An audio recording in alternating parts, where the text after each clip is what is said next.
recording first. Okay, where is the share screen? Okay, this one. Entire screen, share.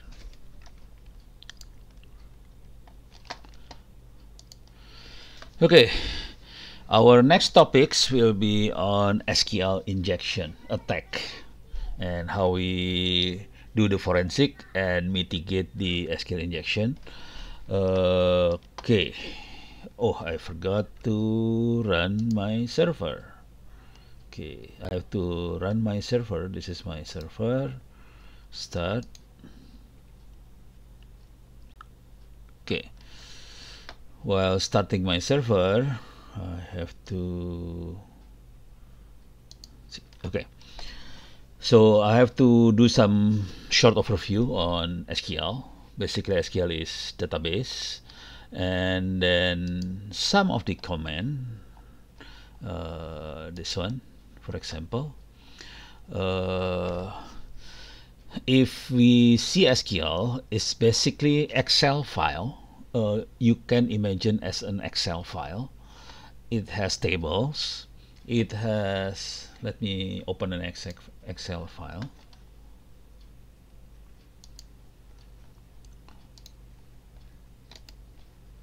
Okay, spreadsheet. So we have an Excel file like this, basically. So we can imagine database SQL as an Excel file. It has lots of column and it has several sheets. We can create a new sheet like this. So we can have more sheet number 1, sheet number 2, sheet number 3, and so on. So we have tables, we have column, we have like this, and we can insert. We can set the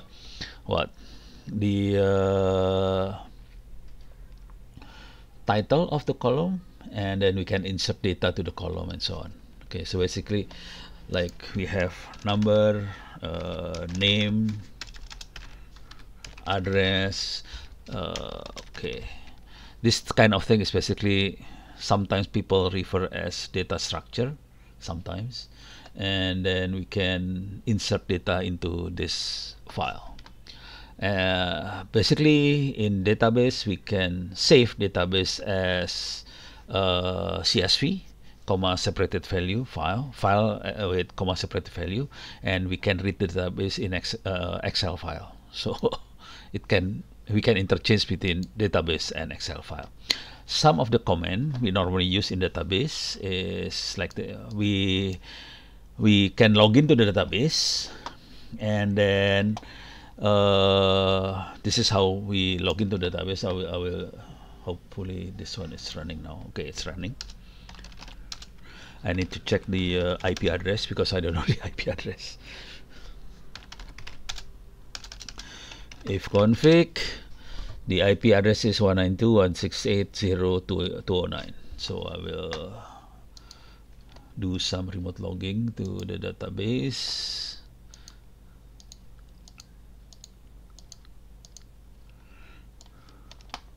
Oops.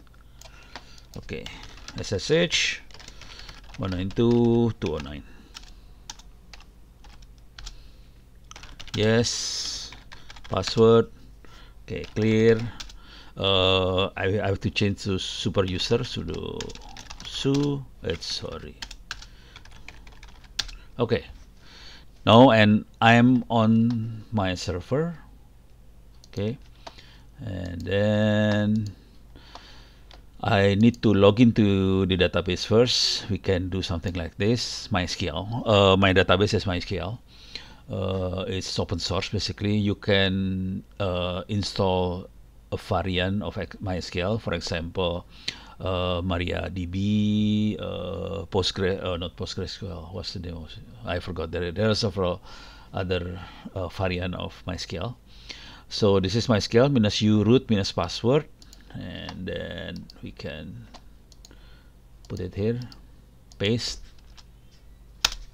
Normally I use my root password for experiment 1 2 3 4 5 6, enter. So at my I'm on MySQL. So I can create database like this. Create database number 1, for example, or I can show databases. So I can see I already have several database on my MySQL. It has database test here. I can delete, I can remove the database if you like, but I will create the database first. Create database, and then that's it. If I show the database again, so I have this one, new database, and then I can use the database. Okay, and then I can grant access to the database for this username to database name with password. Okay, so I can grant access to the database like this. That's it. And then I can create tables. So this particular tables is similar to Excel file tables. Basically, we can imagine this as an Excel file tables. Sorry, wrong. This one.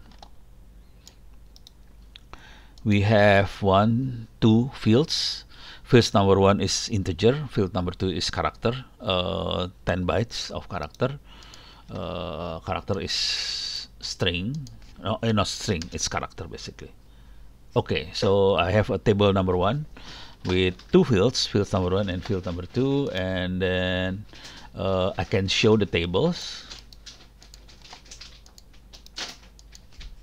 Okay, and then I can also show the column in the tables, so I can see the column. Then the important thing is we can insert something to the tables. So this kind of knowledge is important when we do an SQL injection. Okay, so we can insert value to the tables. Then, so I insert value 1 to field number 1 and first to field number 2. So number 1 is basically integer value, and the second one is a 10 bytes character. And then we can, this one, select anything from table number 1. That's it. So we can see we have field number 1, and in the field number 2 we have first. Okay. Okay, that's it. I will stop here, and then let me show you something here. Okay. Let me see the overview of the SQL. So okay, we can connect to the database. We can create tables if you like. You can do something like this as well. We can insert value into the tables. We can select certain username, select certain username password from the tables. We can update, we can delete, and so on.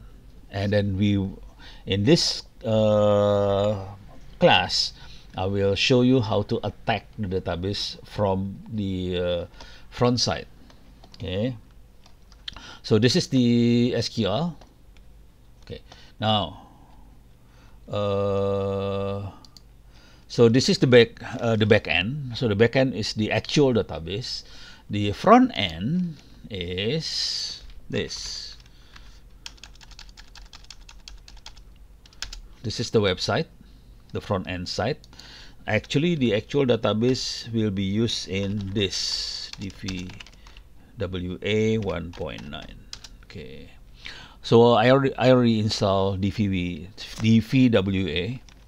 What is this thing? DVWA. DVWA is damn vulnerable web apps. So this basically web application that's very vulnerable. So we can attack the web application very easy. This is for training purposes, not for education purposes. This is not for actual platform or system. You can download the source code from GitHub. This is the GitHub source code. So we can download the source code from GitHub and install. The latest version, I think, version 1.10. The one I use is 1.9. Okay, so I'm using this one, 1.9. The default username is admin. The default password is password. So this is how the damn vulnerable web apps looks like. So basically on the left hand side we have the module for type of attack we want to play around, or we will training on. So we have brute force, command injection, cross-site, what is R? I forgot. Forgery, and file inclusion, file upload, insecure captcha, SQL injection blind, cross-site scripting, and another cross-site scripting. And this is the security level of this website. Basically, we need to go to the security level first, and we need to change into low and submit. Otherwise, it will be more difficult to attack, especially if we choose impossible. So it's impossible to attack. So we can change the level of the vulnerability of this website. Basically, we change the type of coding in the website. Okay, well, when reading the input data, we have several options. One of the option is basically accept anything. So that's the most dangerous one. This is the low security level. So I will set to low, and then I will select SQL injection here. Basically, we have form like this, user ID, and we need to submit the user ID, and then, for example, submit. We have the user ID number 1 is admin. User number 2 is Gordon Brown. Number 3 is hack me. Number 4 is Pablo Picasso. Number 5 is Bob Smith. Number 6 is nothing. So we have basically 5 user ID in that website. Okay, so we will attack this form. We will try to inject a command to the database on the back end. Okay, let me see if there is any questions. I will do.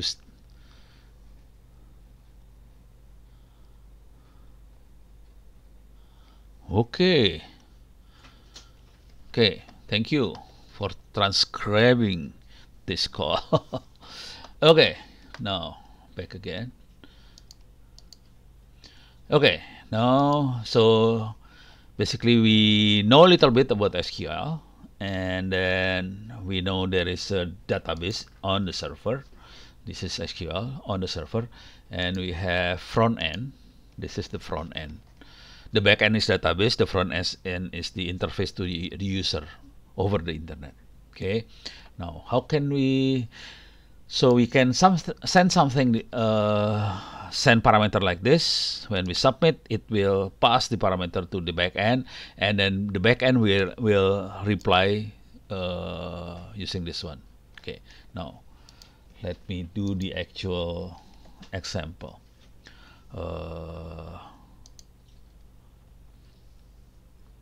So SQL injection is cyber attack technique in which an attacker inject miscellaneous SQL code into the input data, which is then executed by the database. This will allow the attacker to manipulate the database, steal the sensitive data, even take control of the server. This is serious because the attacker can take control of the server. Why? Because the input data is unfiltered. So SQL injection, someone can inject SQL command if not properly filtered or validate the input user. SQL code injection attacker input miscellaneous SQL code into the data field, such as login form. This one is, for example, this one is login form, some sort of login form, but there is no password here. Basically for checking the username only.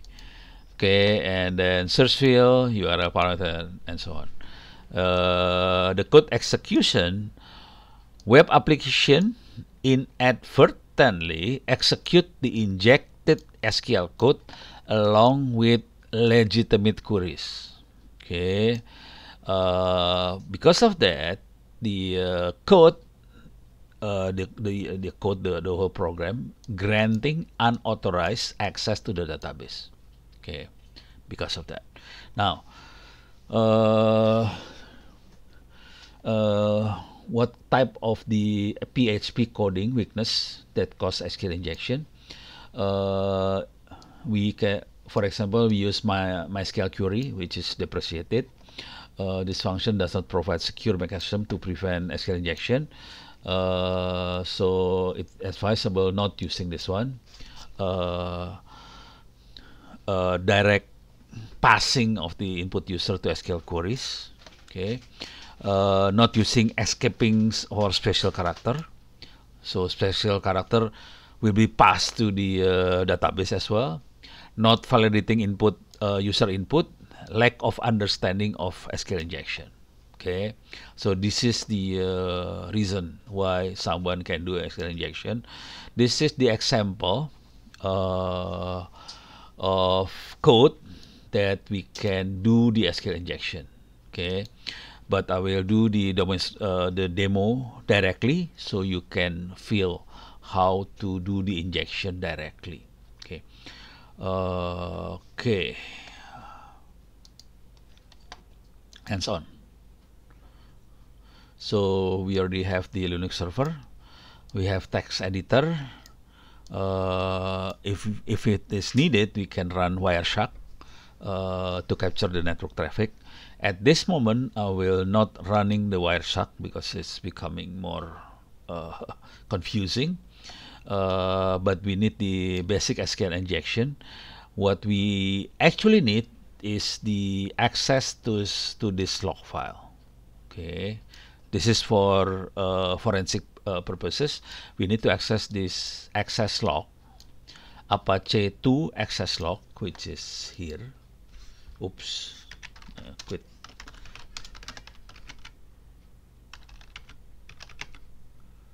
Okay, we have several log file in Apache 2.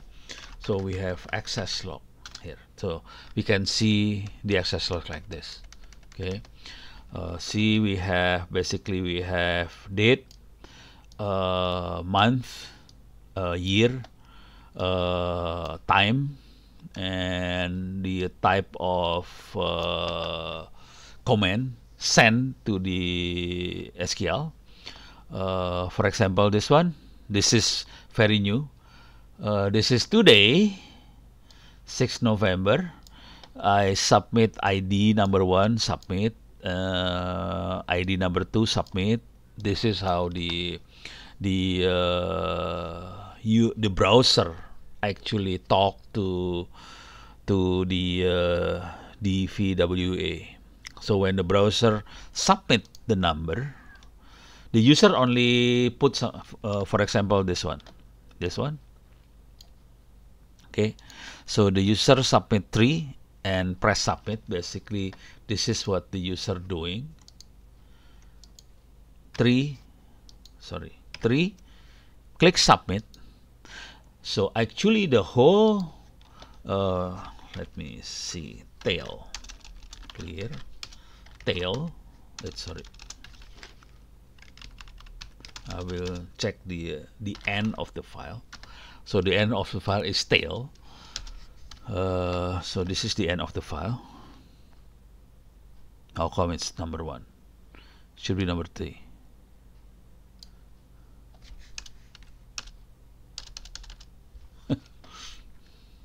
Let me check again. Let me do it again.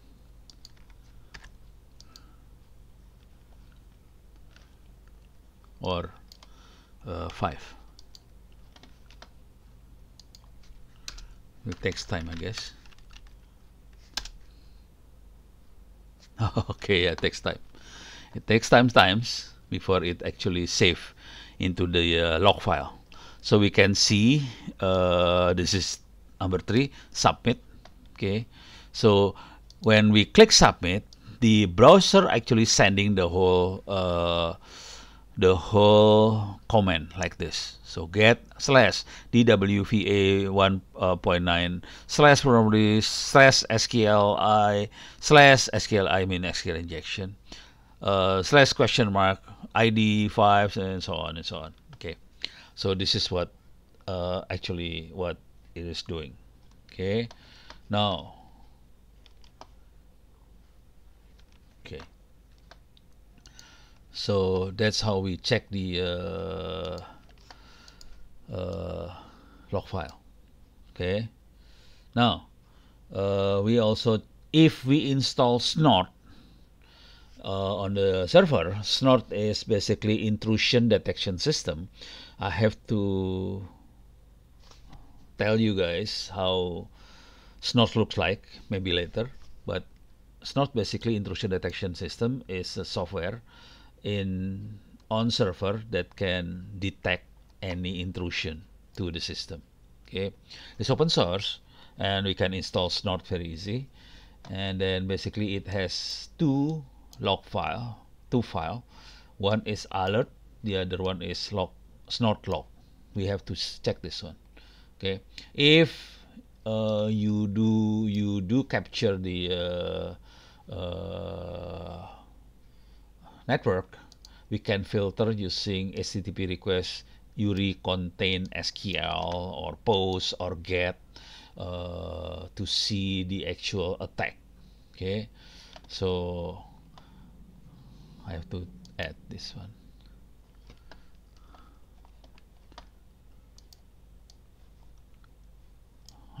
I'm adding or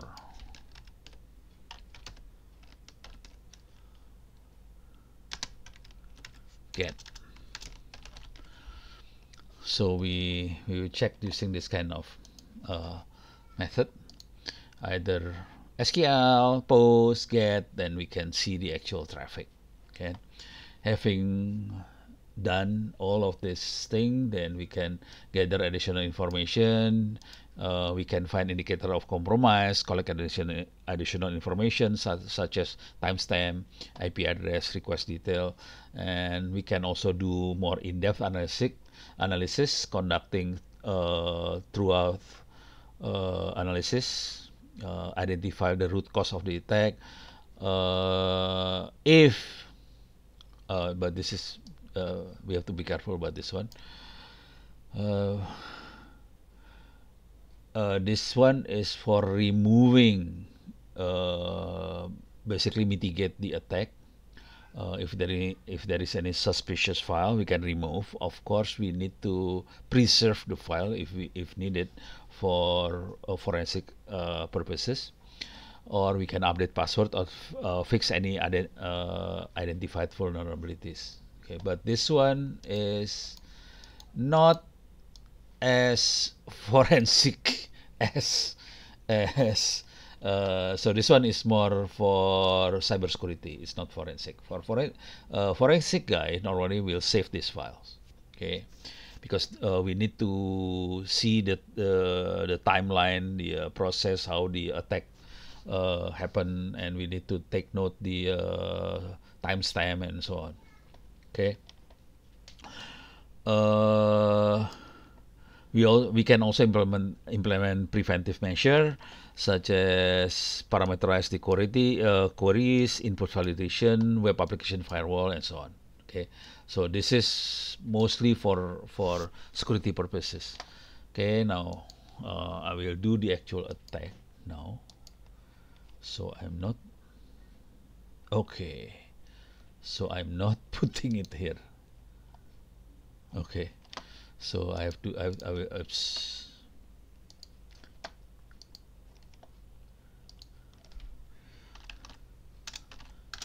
So I have not translated into English. DVWA, SQL. I think this one. So it's still in Indonesian language. Sorry, so I can go to MySQL like this. This is on the back end. Clear. Okay. So I can enter the database by typing MySQL -u root -p 1 2 3 4 5 6. So I'm on database, show databases. So these are our database, because the DVWA, using DVWA database, I will use DVWA. So now I'm not using database number 1. I'm using DVWA. And then, for example, I will send a comment like this: select first name, last name from table user where user ID is equal to something. Okay. This is a PHP variable. $ID is PHP variable. So, for example, I'm sending a comment like this: number 1. Oops. Okay. So it show admin.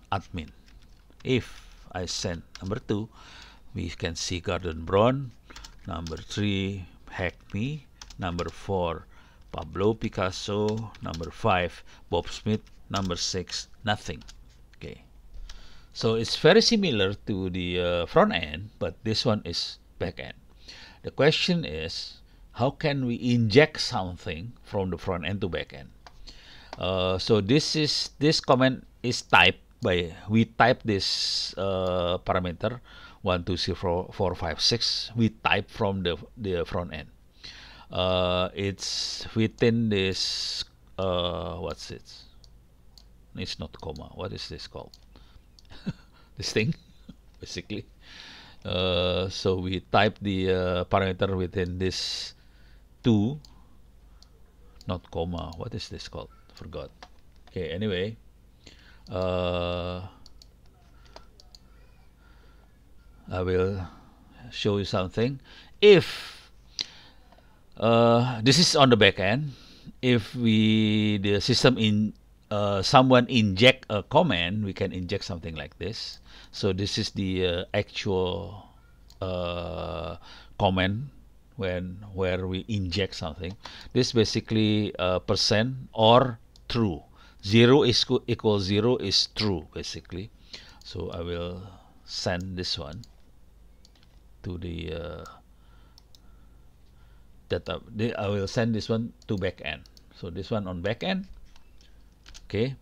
So when the coding is not safe enough, someone can inject the comment like this. Okay. So it will show all the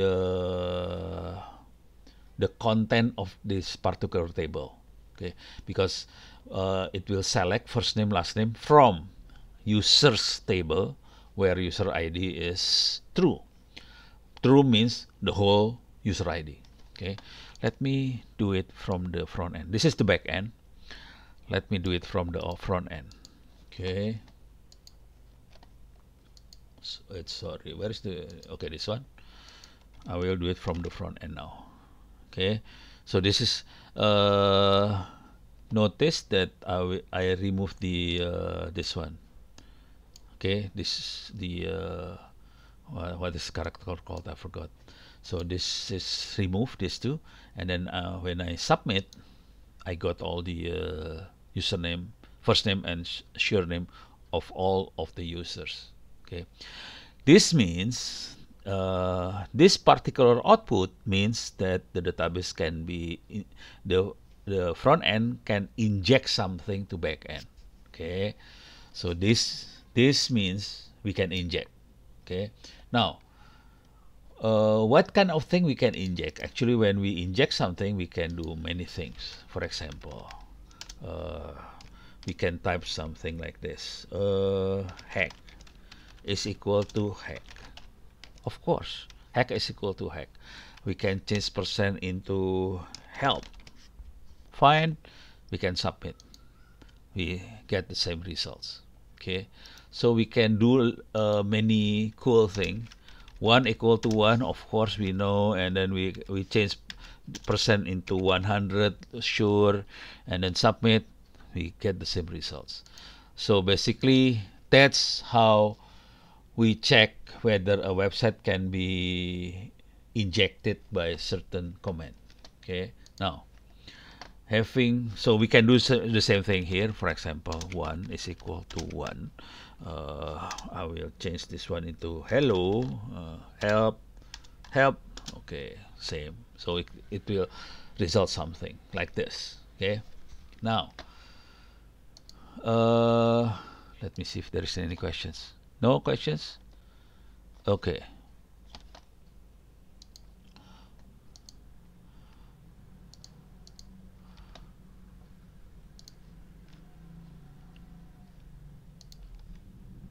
Oh, sorry. Here. Okay.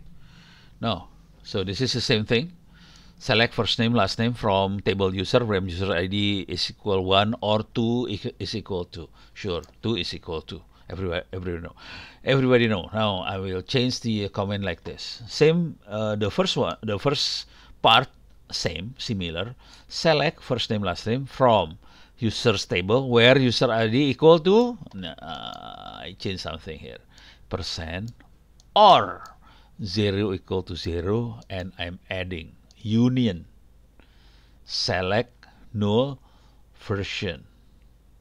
This part, union select null version, will show you the version number of the database. Okay, so I will do it on the back end first. Okay, so this is on the back end. We can see the version number of the database. Let us do it from the front end. So I steal the whole command here. So I leave the what is this called, apostrophe, comma. It's not comma. Okay, so I select the whole thing here. So I select percent or 0 equal to 0, union select null version, and hashtag, and with hashtag, and then I will do it from the front end. This is the front end. Okay, see this? We can see the version number. Okay, we can do the same thing here.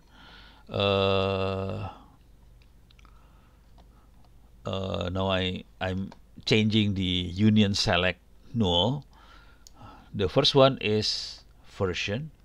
The second one is users. It basically asks what the username that access the database. The username of the PHP script, username of the script when we access the database. Okay, let me do it from the back end side. This is from the back end.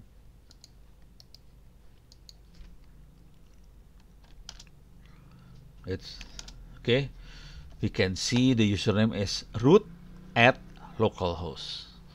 This is important because we know root is the god of the server. So this is important. So okay, root is actually the one who accesses the database. Let me do it from the front end here. Okay.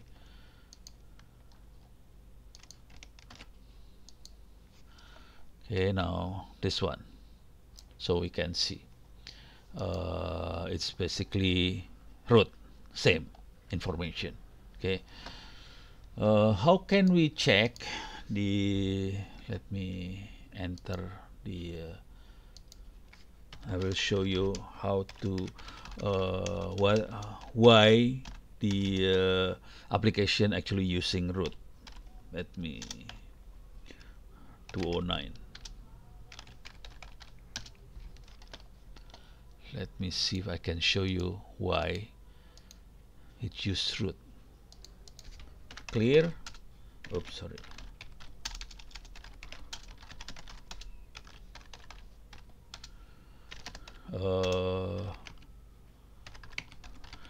This is the folder where all the web PHP script normally stored.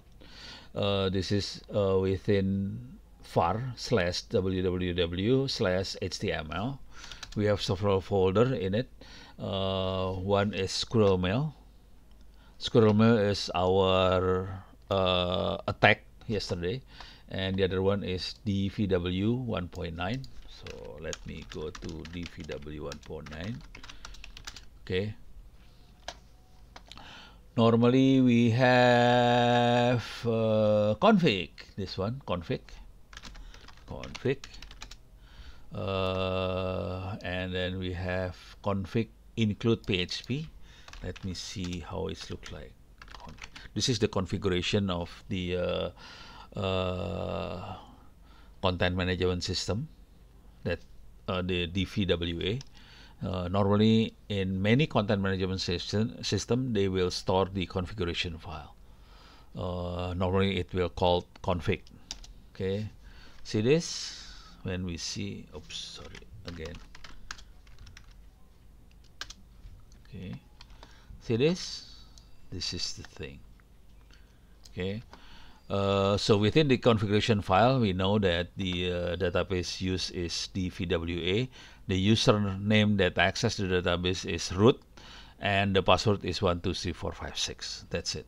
That's how we configure things. Okay. In many cases, if I set up a database, I'm not normally using root as user because it's very dangerous. So I am not using root myself. This is for only for example. Okay. If someone use roots, that means this someone, if the application is hacked, somebody from outside the system can enter and do many things with root access like this. Okay. Now let me, oops, sorry, continue. Now I will, so previously I already showed the version number. I show the user that access the database, which is root at localhost, and then we can see the name of database. Same command, but we change the end of it, which is database, like this. Okay, so I'm sending the whole command to the back end. This is the back end. Paste here. Okay. Now we can see the name of database is DVWA. Now, oops.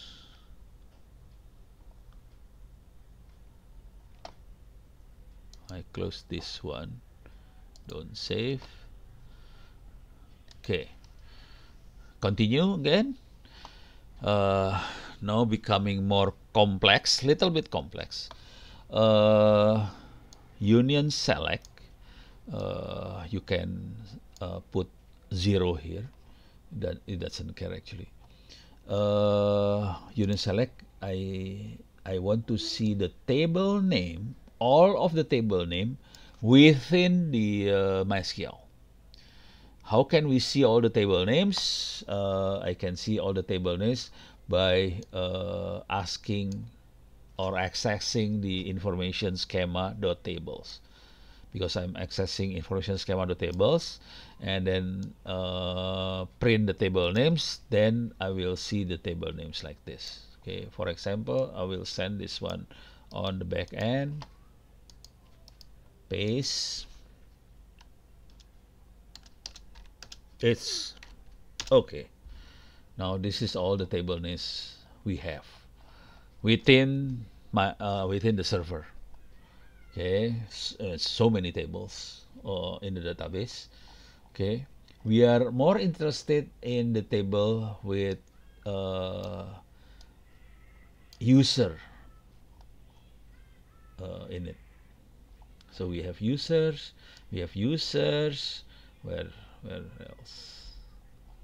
We have, wow, okay, we can check, we can do from the front end, of course. I will show you from the front end side. Okay, this is the front end. So same, so many tables, name shown. Okay, from the front end. I will do, I will filter a little bit. So tables name from information schema tables where tables name like user. So there is a user in table name. I will print all the table with users in it. So I will select all, and then we can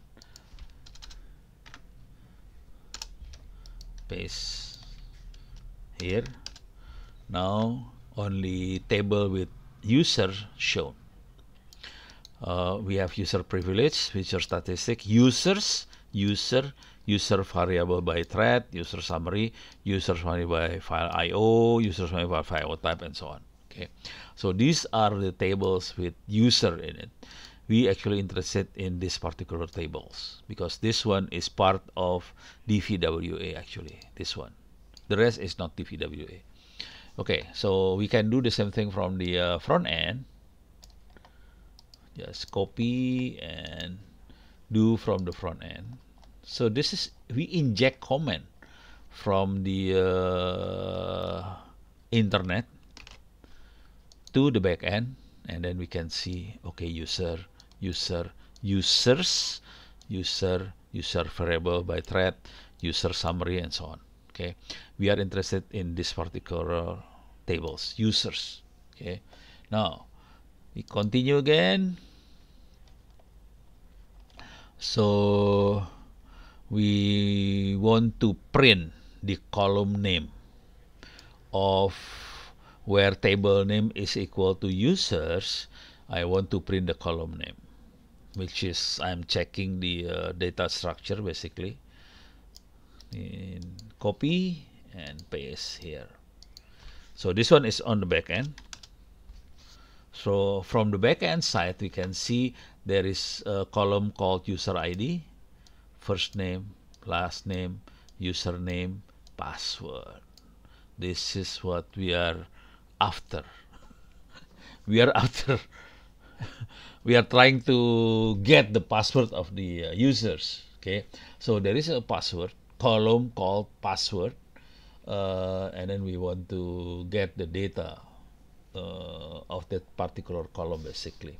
Okay, of course there is other column: avatar, last login, fail login, current connection, total connection, and so on. Okay, we can do the same thing from the front end. Copy paste from the front end. Okay, so we can see there is a column called user ID, first name, last name, username, password, avatar, and so on. Okay, now now I want to see the entry of the first name, last name, username, password. To show the entry, we can send this kind of comment on the back end. This is from the back end first. I'll show from the back end side. Okay. Okay. Now we can see the user name is admin. This is the password. Gordon B. This is the password. Hack me, it has 1337. This is the password. Smithy, and this is password. The problem is this is not the actual password. So in PHP, this is the old PHP basically. we save the we hash the password before we save it in the database. So this is hash value of that particular password. Hash basically encoding and decoding activity, and we hash the password using MD5. Okay, so we have the hash value anyway, so we need to hack this hash value. Okay, we can do the same thing from the front end. We can get the same result basically.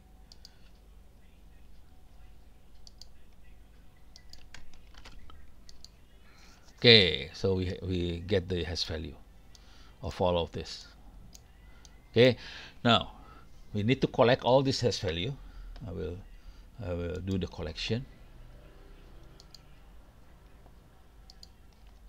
Okay.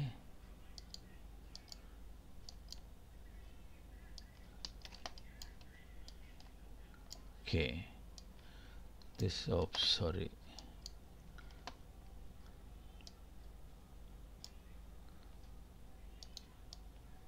Okay. Copy, paste, copy. So this one is for admin. This one for Gordon B. This one is for 1337. This one is for Pablo. And this one is for Smithy.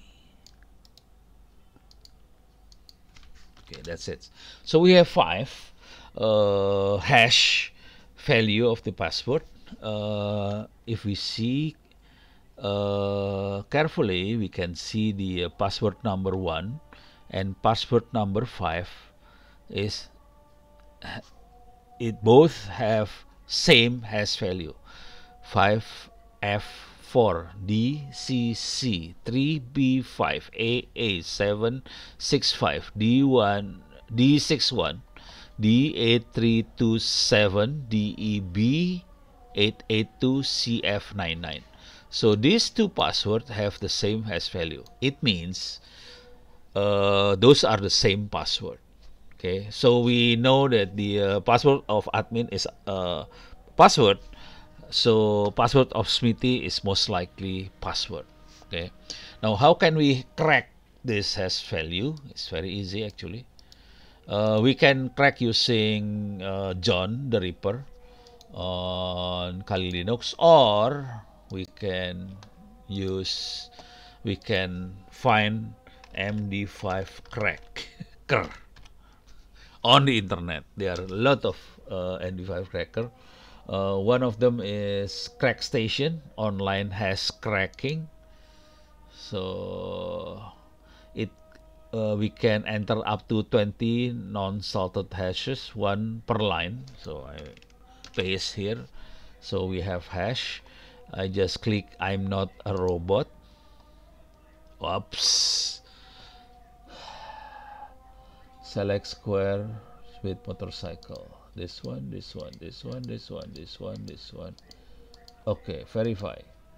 Okay, I'm not a robot. Let's crack the, let me make a, let's crack the hash. Crack.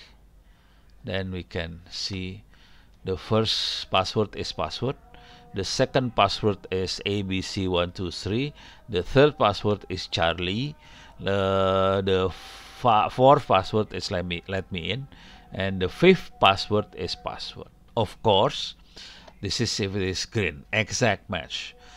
Sometimes we have partial match, which is yellow, or red not found, because hash basically hash is lookup table basically. If we have table like this, then this is the password. So it has the table correctly. So there is none of the password is red. Everything is green. So we wow, there is invitation for gala dinner. Okay. Now I will show. Um, what should I? We already get the password. That's it. This is the ultimate goal of uh, SQL injection. So we can get the password like this. Okay, as simple as that. It's not simple actually. It's quite difficult to do. Many of the hackers, when they play around with SQL injection, they try to memorize these things, all these command. For example, starting from this command, they memorize. Actually, we don't need to memorize this thing. We just can look up the SQL command and plug in the command like this. Okay. Now, having the password crack, then so basically the objective is complete. So we need to see how this looks like. I think I made some mistakes. Okay, this one. Okay, this one. Okay. So we check the we will check the Apache log again, and then see the unusual requests. It can be percent sign or quotes. Yeah, this is called quotes or double quotes. Then we can see the IP address that frequently appear with strand requests. We can check if there is any 404 error. Of course, not always indicative of an attack. Okay, and so on. So let's check the access log. This one, var log Apache. Okay, access log. Okay, see this? We have a lot of percent here. We have percent and so on. This is very typical of SQL injection attack, and we can see clearly the IP address of the attacker. We take note the IP address, and then we have to do some coordination with the network administrator, saying, okay, I think we have a problem because I see a lot of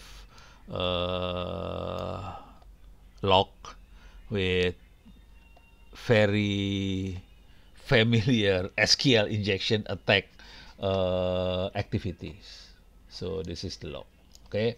Now, this is the log of the access log.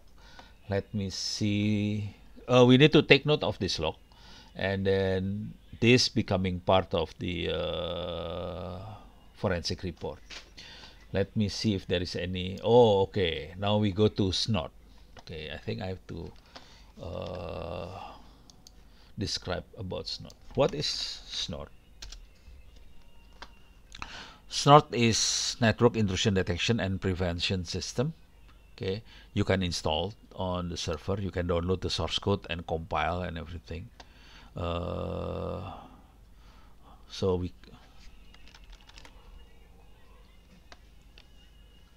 snort can be download. This one. Most if because I'm using what that Ubuntu myself, I normally download from. Oh, this one is for Red Hat. This one is for Windows. Nothing for Ubuntu. Interesting, but yes, not to worry because in Ubuntu we have the Debian installer as well. So there is Snort for CentOS or Red Hat, so we can install it like that. And then after we install, snort will live here actually. /etc/snort. This is the actual configuration file. Okay. The interesting part is, let me see how we actually install snort at the server. So this is my wiki. onnocenter.or.id/wiki. Let me type snort. Snort is free open source network intrusion prevention system. And then how can we install these things? We install like this. Update first, apt update. If config, we have to check the IP address of the interface, and then we need to set the local ID. To install snort can be done by single line, single command. Apt install oink master snort, snort common, snort rules default, and snort doc. The main engine is these two, snort and snort common. Okay, the other, this one snort dot, is only documentation, but these two, oink master and snort rules default, is actually the database of attack. So we have in snort we have two type of database, one database from snort and one from the community. Oink master is actually attack database from community, and snort rules is coming from snort. We can always subscribe. We have to pay for the subscription. We can pay snort and get update of the rules. Okay, so that's how the business of intrusion detection system works. Okay, to run the intrusion detection system, we have to send this command, which is snort. This one is basically tells snort to do the monitoring, sniffing of the packet, and then all the log file will be saved in this folder /var/snort/log. It will monitor all traffic to this network.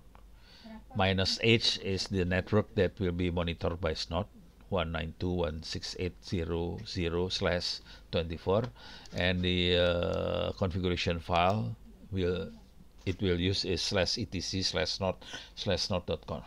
Okay. If we want to save the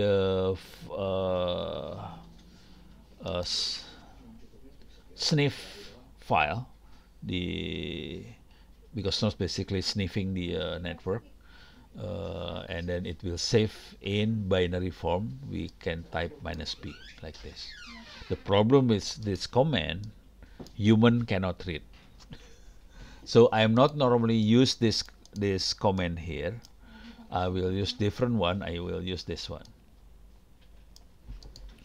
So we can run snort in network IDS, in network intrusion detection system mode, and the log will be saved as text so human can read. So basically when I run snort like this, I will type snort, -c the configuration file, -l the folder where I will store the log file, and I will want to make sure that all the log file will be saved in ASCII format, so we can read the file. And -d, make sure snort is run as daemon, which is on the back end. So snort will run as daemon. Okay, so I will run this one, but first, no, I will run that one. I need to show. I will kill this snort first. Okay, where is snort? This one. See this? Snort is running, but the problem is snort is running and it will save the log in binary form actually. So we can. So I type PS space AX. Basically, it will show all the running process on Linux server. PS space AX. So I can see all the running process on server, and this is snort. I need to kill snort because it's not suitable for for learning. The process ID is 1464. So I will kill 1464. Kill minus 9, 1464. Okay, no more process. Grab snort. No snort now. Okay, now I will run. I have to show something first. Okay, basically this is the so I am on /etc/snort. There is one file here called snort.conf, which is the actual snort configuration. This is the configuration file of snort. So we can see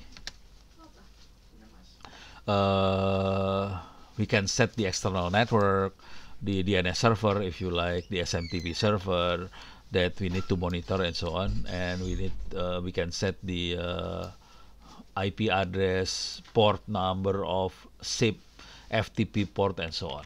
Okay, that's the most important thing of the snort.conf is the which database will be by this one. So in snort we have a lot of rules file, basically database file of an attack.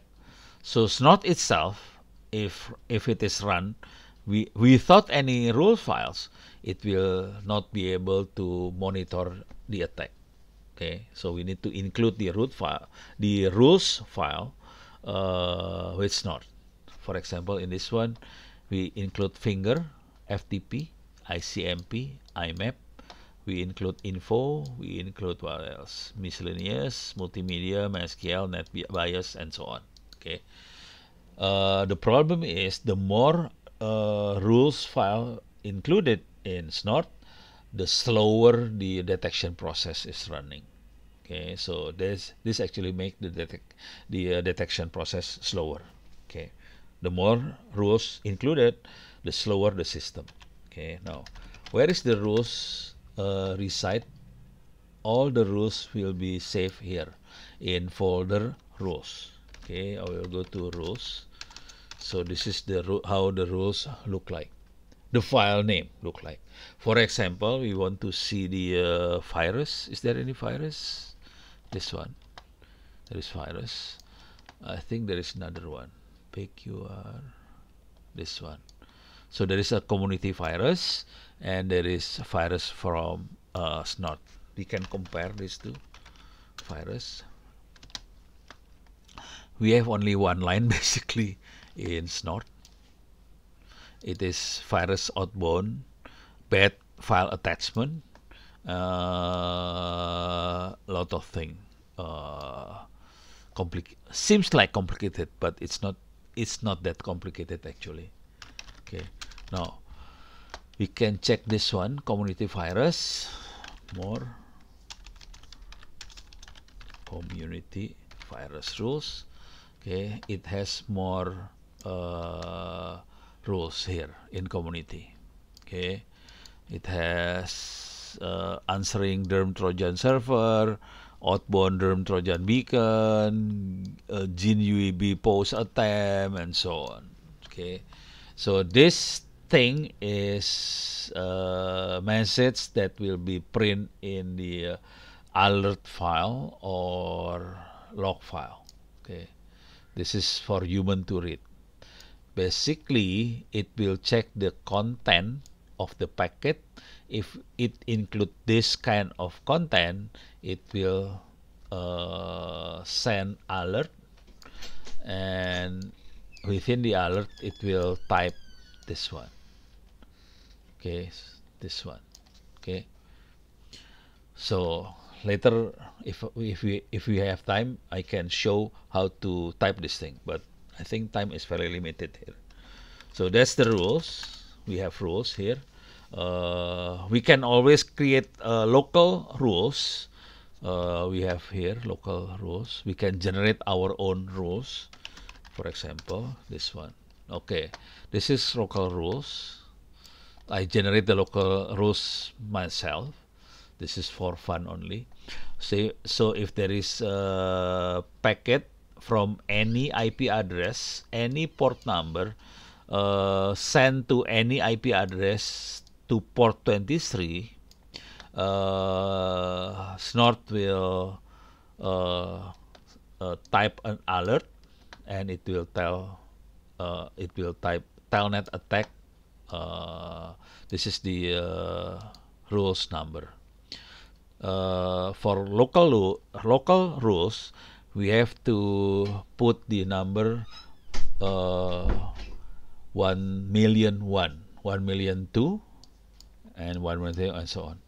If it is in SQL injection, we can type this one, or union select or something. Okay, if there is, but this is dangerous because sometimes we chat with someone and we type or, but this one is more likely happening because normal human will not type union select. That's only for database interaction where we put union select. Normal human will not put union select in the comment. Okay, now oh, sorry, I have to show something first. More scan rows, for example. Within this kind of rows, we have this one, class type, attempt recon, and then what is this? Class type attempt recon. So let me see the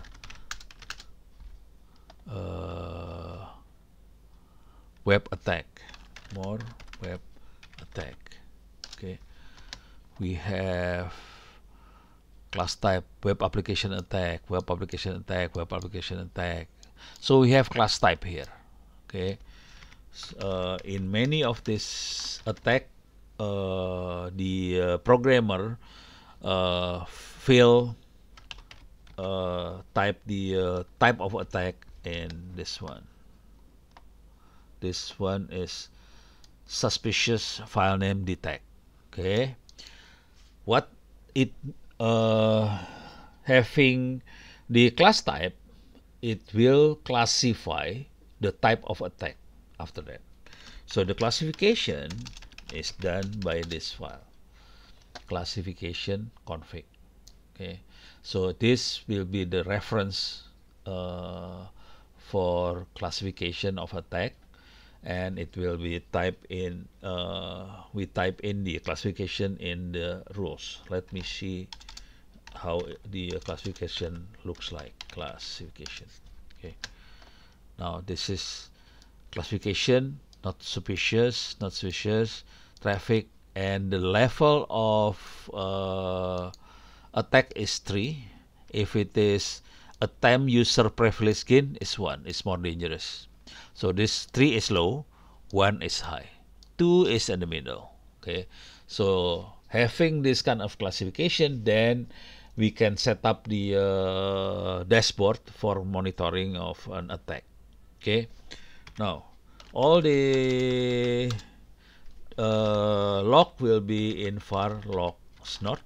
Okay. So we have the log here. I will remove the log first. Remove -r star. So I'm removing all the log, and then I will run snort like this. Snort -c /etc/snort.conf -l log folder /var/log/snort -k ASCII, so the log can be read.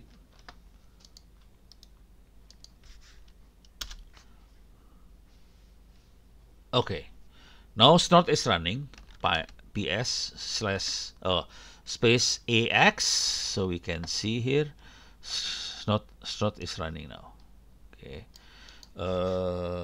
let me watch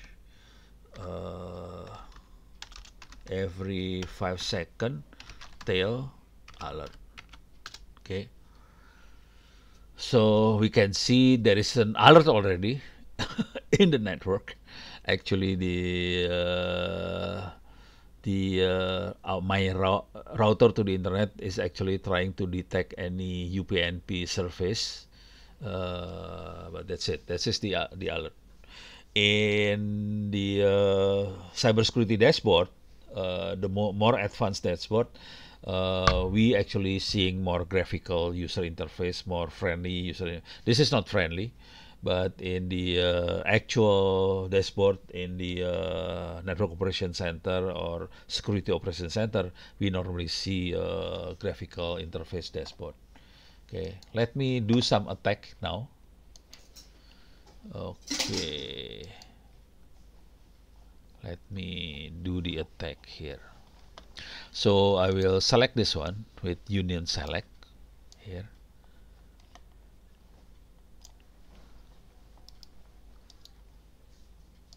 Okay, type it here. Okay, now let me see the alert. See this? It detects there is an SQL injection because I send a union select. This is I am the one who typed the message. So there's an SQL injection. This is the rules number and priority 0 because I'm not classifying anything to this thing. But actually we need to classify something in corresponding to the classification type, and then we can see this priority. This is priority 0, means very high priority, but that's depend on us how to classify these things. Because I'm not classifying, it will set as priority 0. Okay, so that's how we see these things. Now let me see. There is no log file here, but there is alert. A lot of alert. Okay. So this is the alert. Let me see. Where is the this one? Okay. To read this log file, basically it tells you the attack type of attack. From this one, we can see the source of attack, the port number. This is the destination. This is the port destination. This is the parameter of the TCP.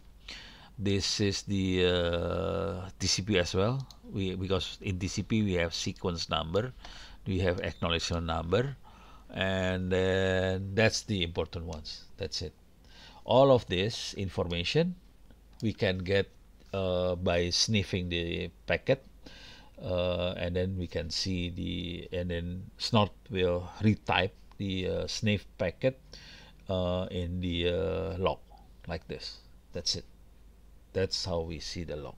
There is the other log is within the folder. It stores the log based on the source of attack 3, for example. So we have several attack from 192.168.0.3. We can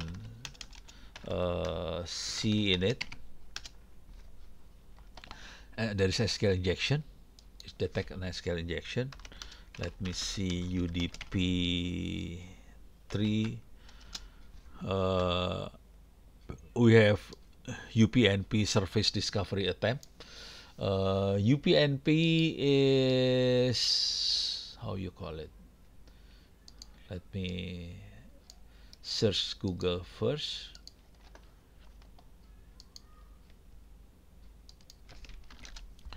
So what is it? Yes, it is still dangerous in 2024. Okay, use UPnP. UPnP is universal plug and play. So basically, if UPnP is enabled, we can play video, audio, music directly over the network using this protocol. So for example, we have USB with film or embed MP3 file in the USB. By plugging into the router. The router will broadcast to others that, okay, I have this USB file. You are welcome to run the video and so on from this USB file. Okay. Network protocols that allow apps and device to open close port automatically in order to connect with each other. See, but normally this one is used for playing multimedia files normally. Okay, that's what I normally do. So we can do, for example, this is used in Garuda. For example, in Garuda they have on the seat, the back of the seat we have television, and we can set the television to show the video or run audio from the server. The monitor on the back of the seat will talk to the server using UPnP. So UPnP actually used there.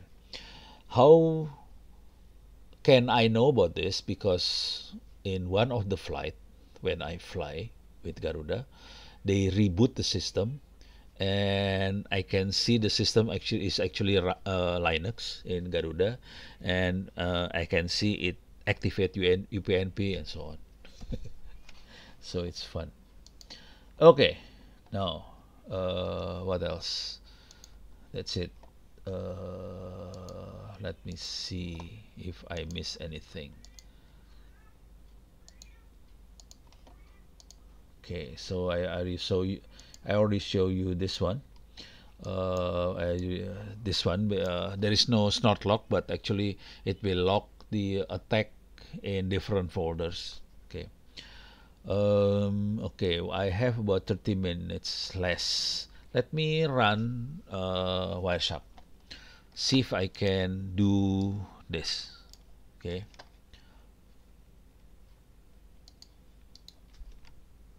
Okay. Wireshark. Sorry, that's different machine. It's on my laptop. Okay. Okay, anyway, that's why it's error. The application failed to start because no plugin initialize and so on. Okay, this is on my laptop. I'm not using my laptop now. I am remote login to my laptop. Okay, I'm here.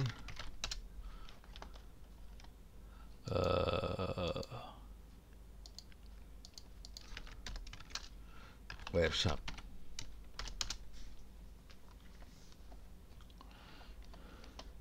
Okay, capture start.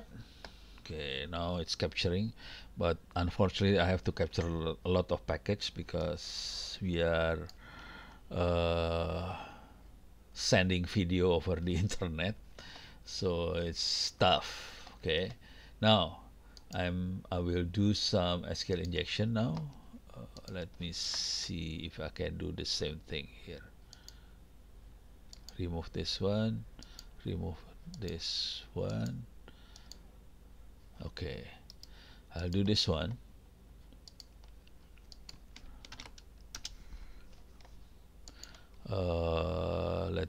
Let me do this one as well. So let me do several attack and see.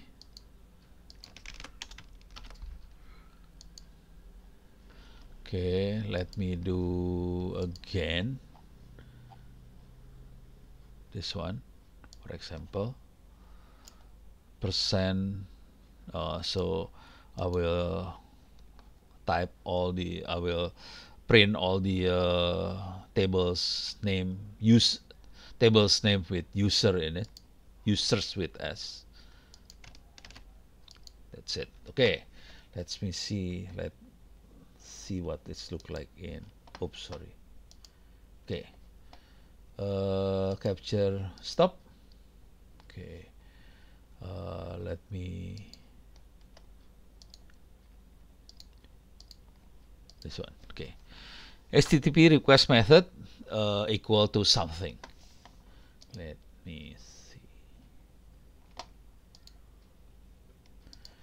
HTTP dot request method. Okay, equal to get. Okay, there is to get two packet with get payload. So we can see this is the actual packet. It's HTTP, and we have get slash dvwa 1.3 something, and then this is the actual command. Okay, with submit at the end. Okay, so this is how it looks like when we actually sniff the packet like this. Okay, so this is the whole packet at the end. This is the actual packet is down below here. This is the actual packet. On the left, we can see the hexadecimal number. On the right is the ASCII text. On the top, we can see the ASCII, but it's formatted more human readable by Wireshark.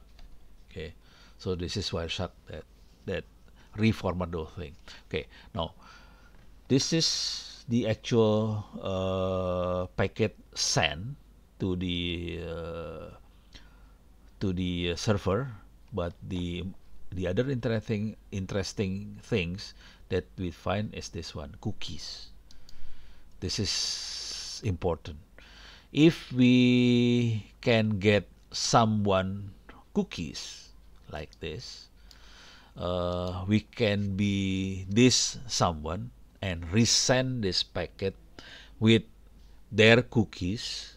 So the server will think that the one who sent the packet is actually that's someone, but it's actually we are the one who sent the packet because we managed to find the cookies.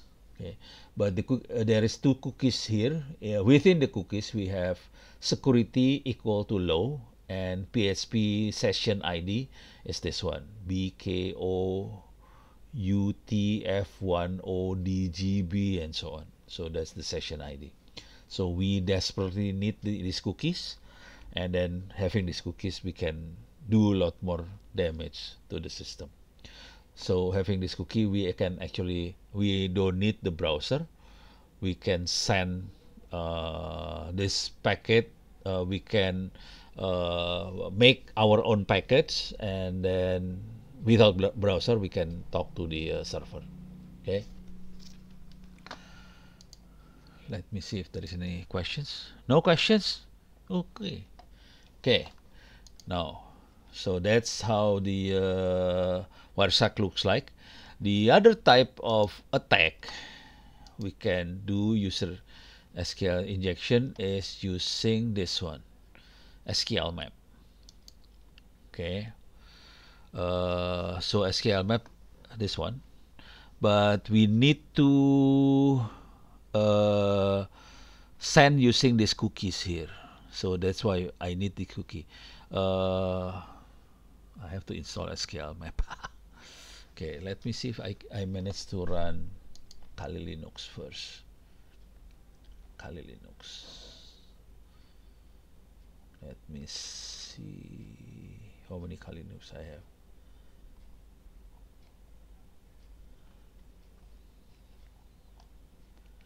Okay. 2024.1, 2024.3. Which one is best? I will try to run this one, but I'm not sure if I will be able to run this one because I think I have problem before. Okay, now we run Kali Linux 2024.3 because we need to we can run using SQL map. So basically, if we have the cookies, this is the cookies, we can inject to the URL this command, we can pretend to be a browser sending a comment like this, and we have this cookie to bypass the authentication. Okay, if there is no cookies, the DVWA will ask us the username and password. Okay, now the first comment is -f. Basically, we try to enumerate the database, and we will likely to find the answer something like this. Okay, the database is running on Linux Ubuntu server. The web server is Apache. The database is MySQL. After we inject, we can see the more detail of the MySQL and so on. And then this is -f.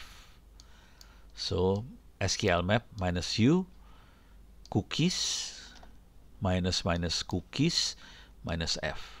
Okay.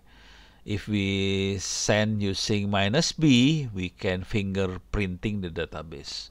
So we can check the version of the database. Basically, the backend operating system is Linux Ubuntu. The database management system is MySQL 5, and then the what's that? The number is like this. If we this is -b.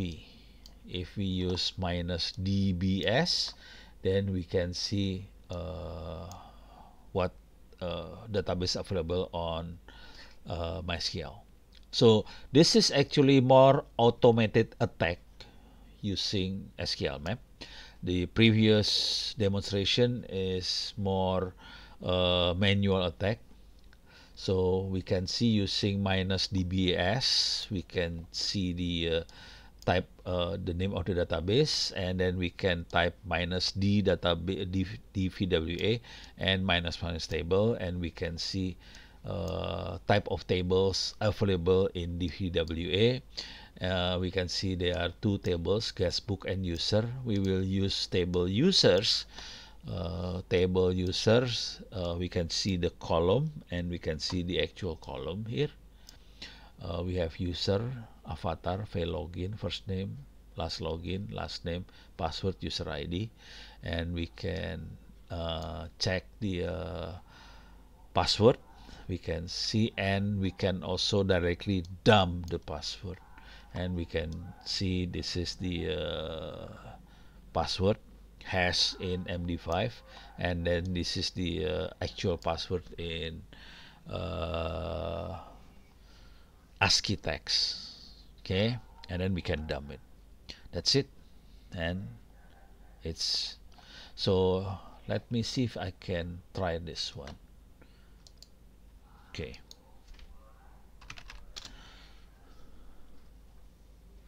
so I have about 15 30 minutes, I guess. Okay, I hope it works. Okay, if not, I'm in trouble. I think I'm in trouble.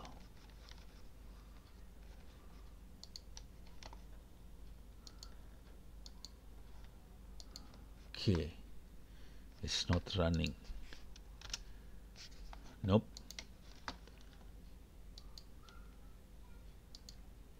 Nope.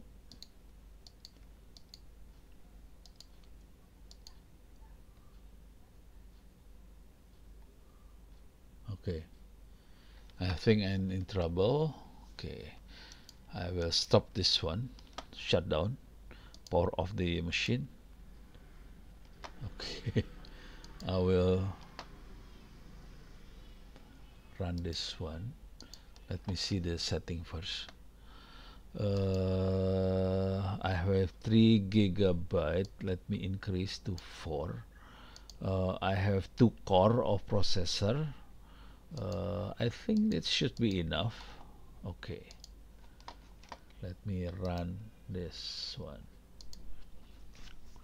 So I run the Kali Linux 2024.1. Okay, if we are able to run the Kali Linux 2024.1, and hopefully we can run SQL map on this one. Come on, faster. Okay, while waiting, I will show you. So basically that's it for this class, but for next class, but I still have 30 minutes, right? So basically, how to mitigate. Oops, this is Indonesian language, so I will go to the English. We can do some mitigation system using Snort. We can analyze using Wireshark and create the Snort rules, configure the Snort for IDS, or we configure Snort for IPS. IDS is intrusion detection system. IPS is intrusion prevention system. And then we can integrate Snort into WAF. WAF is Web Application Firewall. Okay. We also need to mitigate PHP coding. We need to filter and validate input user, prepare the statement, and escaping of the input if there is any miscellaneous character and so on. Okay. So first we need to building the mitigation system using Snort. To do that, we need to analyze using Wireshark, capture the traffic during SQL injection attack. Okay, we need to pay attention to pattern traffic, suspicious payload, and unique signature. Identify pattern. Look for pattern indicating a time of SQL injection, such as comma. Such as this one. What is called? I forgot again. And then minus and so on. Okay, because this actually will enable the attacker to inject SQL keywords. Okay, create basic rules basically in Snort to detect this pattern. Okay, we can create Snort rules in local.rules. We can put this kind of rules. Alert TCP any source IP, any port, to any IP, to any port. Of course, normally because this is web, normally either 80 or 443. What is the HTTPS? Wow, okay. 445, let me see again. Okay, so 80 is web, HTTPS 443. Okay, so we normally monitor these two ports, either 80 or 443 for the normal HTTP or HTTPS traffic. Okay, so this one is not any. We can set either 80 or 443, or we can put both. Okay, now we need to configure the Snort IDS rules. We can include /etc/snort rules, our rules. Okay, if we need to configure Snort for intrusion prevention system, we need to include Snort to operate in IPS mode. This will allow Snort to block traffic. If it is for IDS only, it will not block traffic. It will only send alert or put alert in the log file, so the operator can see the alert. If we set as IPS, it will automatically block traffic if the traffic considered miscellaneous. Okay. We can specify action to be taken when Snort detected an attack, such as block traffic, generating logs, or execute a script to attack the attacker. Yes, we can attack the attacker by including executing certain scripts. Okay, so this part is basically suggestion to the one who gave us the job uh, on how to mitigate any attack to our system or our network. Okay, so we can integrate Snort into Word application firewall, uh, web application firewall is solution specially designed to protect web application. Okay, one of these example, there are several web application firewall. One of the example is Mod Security. Mod Security is web application firewall in Apache. It's built in Apache. It's not difficult to install. Okay, let me finish this one first. Okay, so we can integrate Snort into web application firewall for more comprehensive protection. So Snort can detect the attack at network level, while web application firewall can protect the at application level. So Snort at network level, web application firewall at application level. So two different level. Okay, so we need to collaborate these two. To do the collaboration, we can configure both systems to share information and complement each other. Okay, now, so all of this is for forensic report. When we do the report, within the forensic report, we need to add how to mitigate the problem.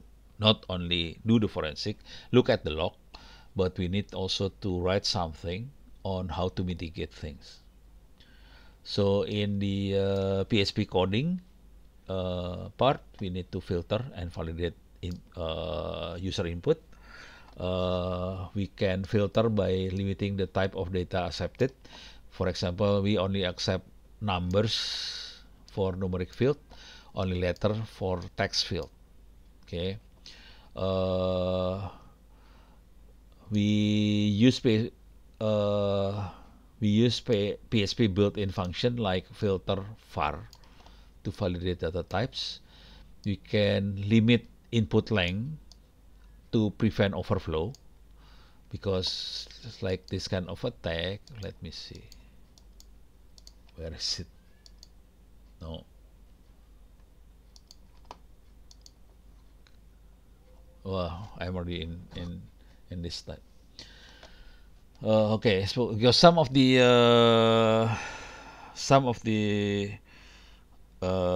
variable is quite long, so we can limit the number of character, and it will reducing the attack. Okay, let me see if it is running. Okay, kali. Let me see if I can log in. If I can log in, then we are in. Okay.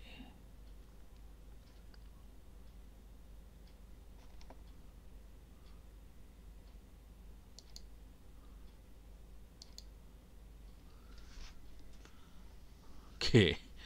Very slow. Okay.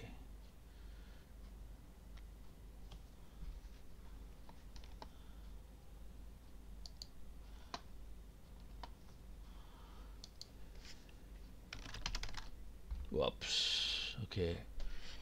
Ooh, ooh, ooh, ooh.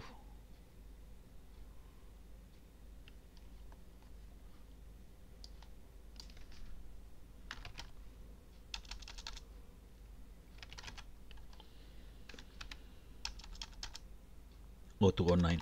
Yeah, right.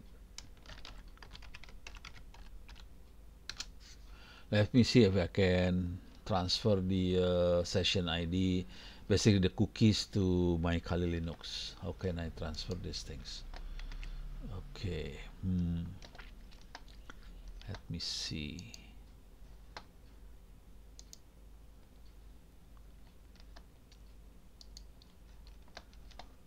I need the cookie actually.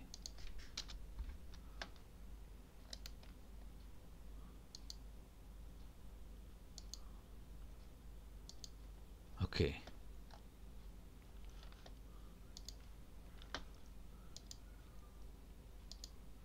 Okay. Now I need this one. Copy.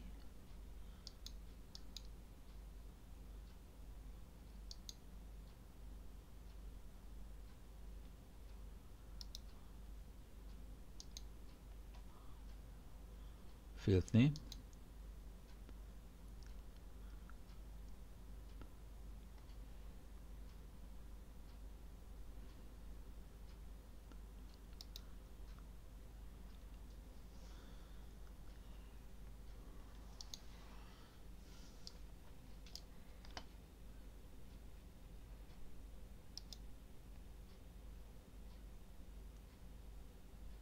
Description. Let me see if I can.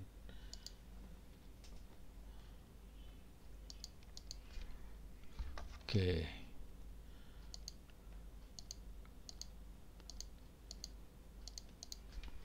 Clear cookie.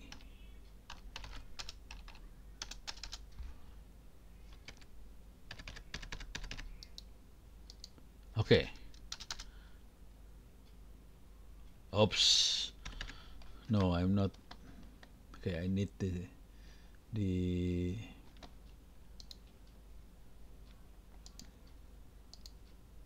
okay, I need this, not this one, I need this one.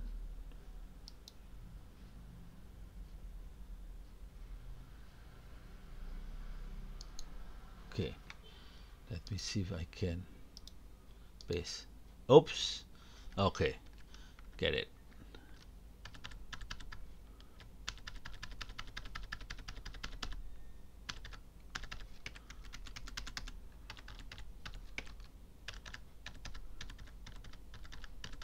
Okay.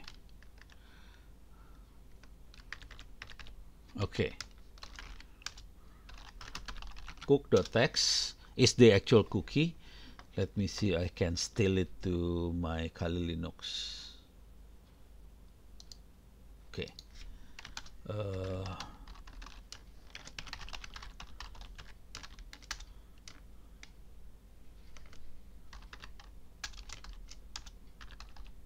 Cook.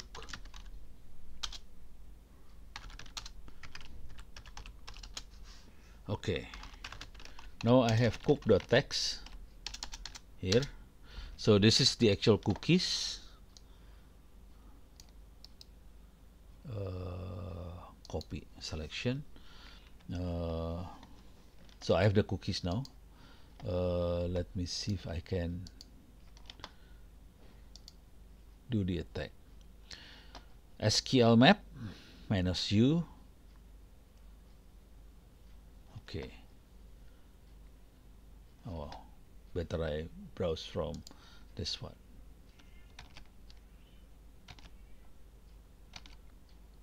Okay.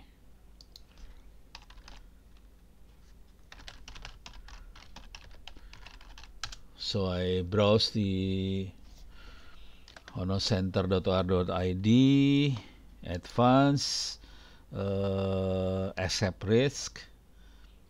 Okay, now let me SQL map. Okay.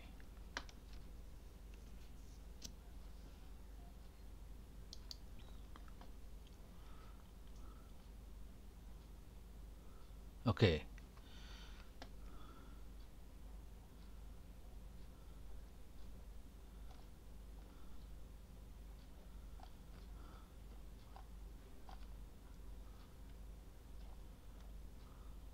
Okay.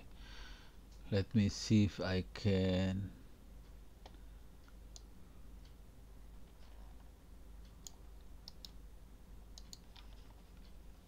So just copy paste here.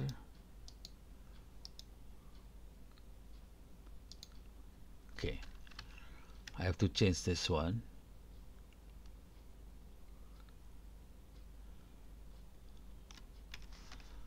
209 209 dvwa minus 1.9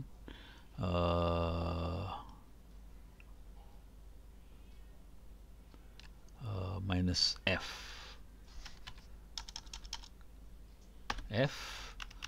I have to change the cookies using the other one. Okay, I think I need to open another terminal. Okay, so this is the actual cookies. Okay, so this is the cookies. Copy, selection,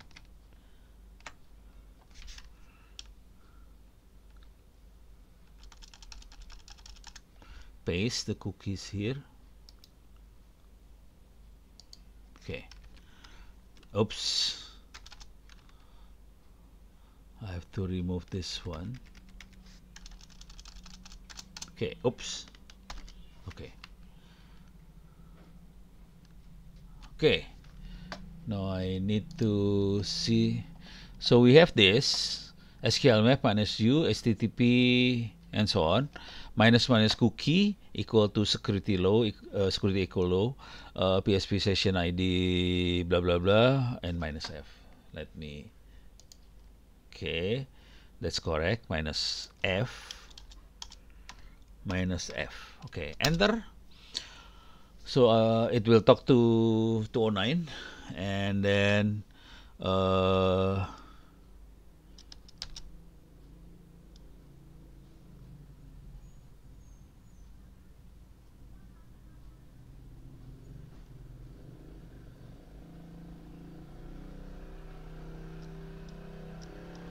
yes.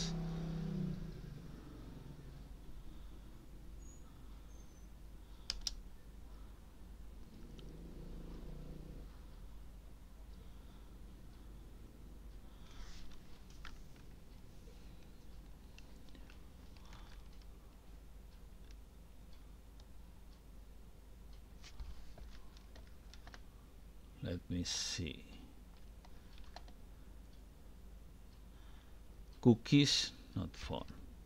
Oh, okay, okay. I think I know the problem. Okay, this is the one. I forgot to make it into one line. Okay.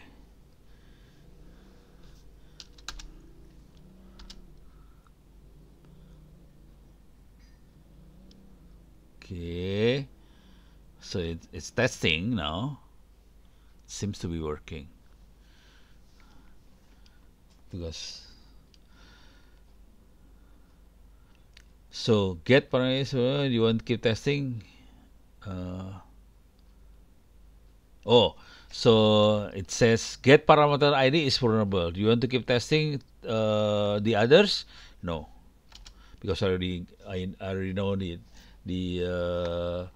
ID is vulnerable, and it says that boolean based blind ID or not something submit,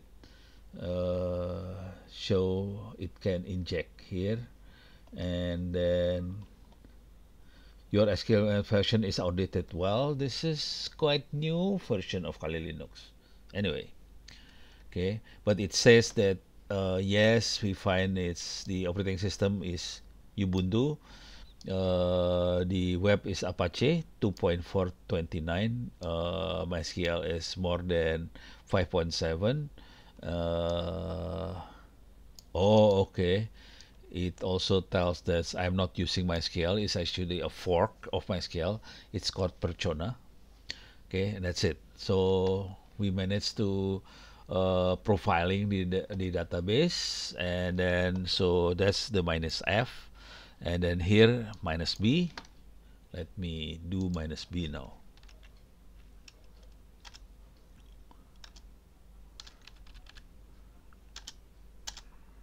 Minus b, enter.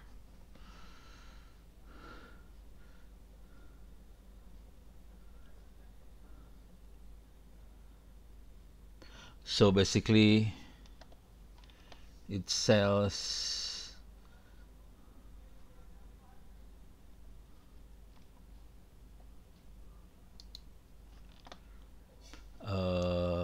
the version number. Yeah, it's basically a Persona fork of MySQL, but it's actually, and this is the version number 5, 7, 25, 28. So we get the banner version number, and then we can continue with minus minus dbs. We can see we want to check what is the minus minus dbs.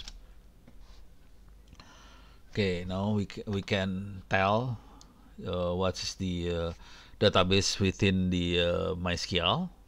It says it has database 1, DVWA, information schema, MySQL, performance schema, sys, and test.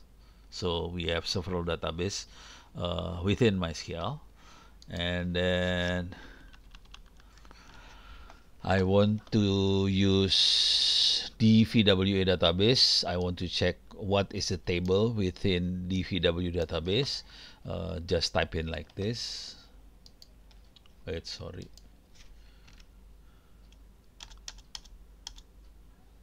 Minus D, DVWA, minus minus tables. Sorry. Tables. Enter. See this? There are two tables in DVWA database. It's called users and guest books. I want to check users by typing minus T users minus minus column, so we can check the data structure basically of the database. Okay, I will use, sorry, okay,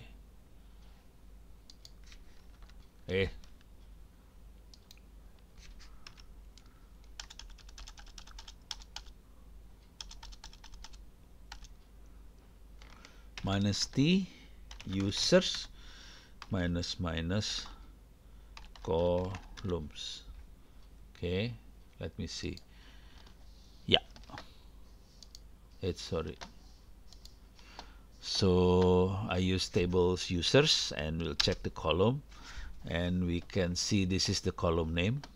So I have username, character 15 character, avatar 70 character, failed login integer 3, first name character 15, last login timestamp, last name character 15, password character 32, user ID integer 6.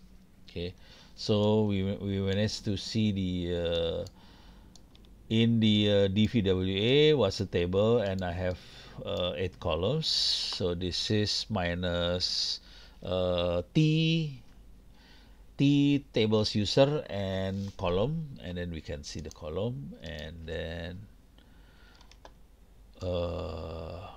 we can check column password and dump the whole thing.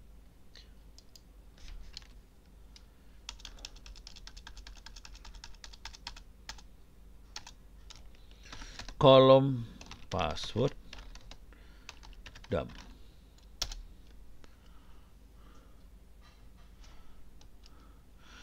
So do you want to store hashes to temporary file for eventual future processing?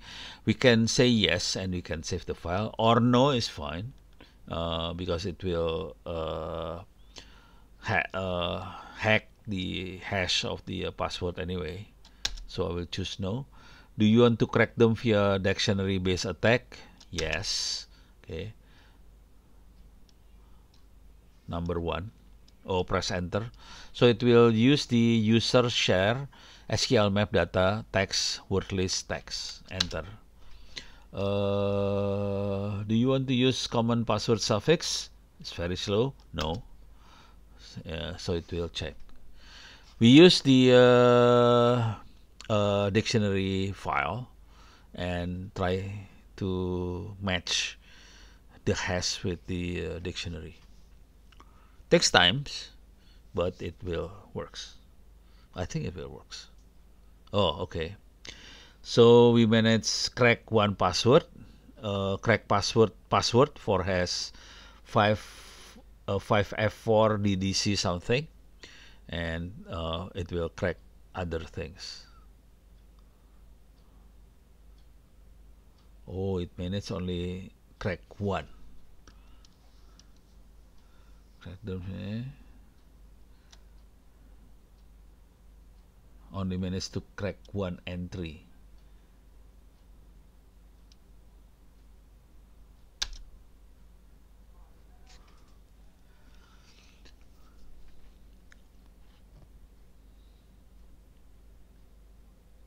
Oh, okay. Oh, the table is guestbook.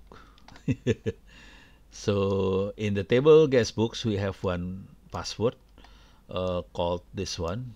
Now it's cracking the table's users now.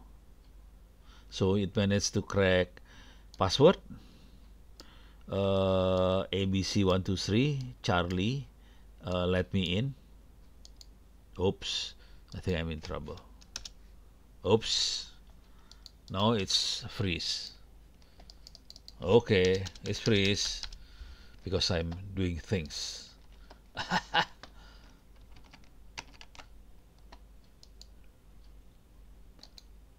Okay, but this one is working. Okay, I will answer the question then. From IT forensic perspective, should we determine an attack success or not based on the log, including other details such as how many data leak, or simply report there's an attack?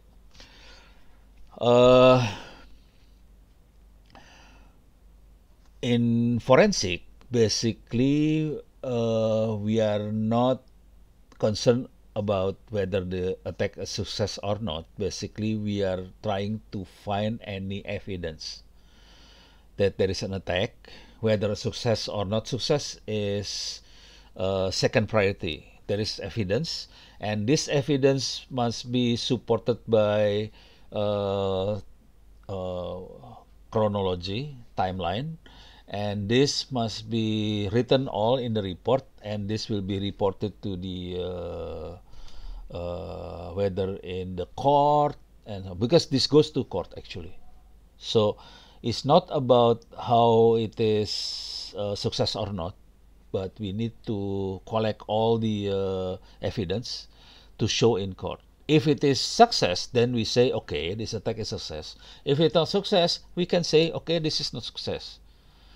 For example, a hacker may attack several times, and we collect the evidence. Okay, at this date, this hacker is failed, but 2 days from there, the hacker is success. So we collect all this evidence because this must be reported in court. Is using SQL injection or SQL to test the website illegal even it's just trying? It's illegal if we are not notify the owner of the website.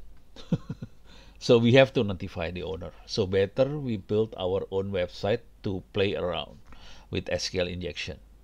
If we attack and we are not notifying the owner, then it's illegal. Okay. Okay. Let me see. I think I'm freeze. This one is freeze. I am in trouble. Okay. No, I cannot do anything with the Kali Linux here. Okay. I think I have to shut down this one. I think I can shut down from here. Okay. Stop. Power off. Okay, done. Okay, 8:15. I think is the class is over. Thank you very much. So hopefully this will be fun. Make sure you do the exam quiz. Basically, you can do the quiz as many times as you like. The question bank is not many, so your probability to get an A is very high. Okay. How about the attendance? That's the problem. I don't know. So I don't know about the attendance. So if there is any attendance form or anything, just fill it. Because I'm not familiar with attendance procedure in President University. Okay. So I'm assuming all of you attend my class, so 100% attendance from me. That's okay. Okay, see you next week then. Thank you. Okay, bye bye. Okay, thank you, thank you. Okay.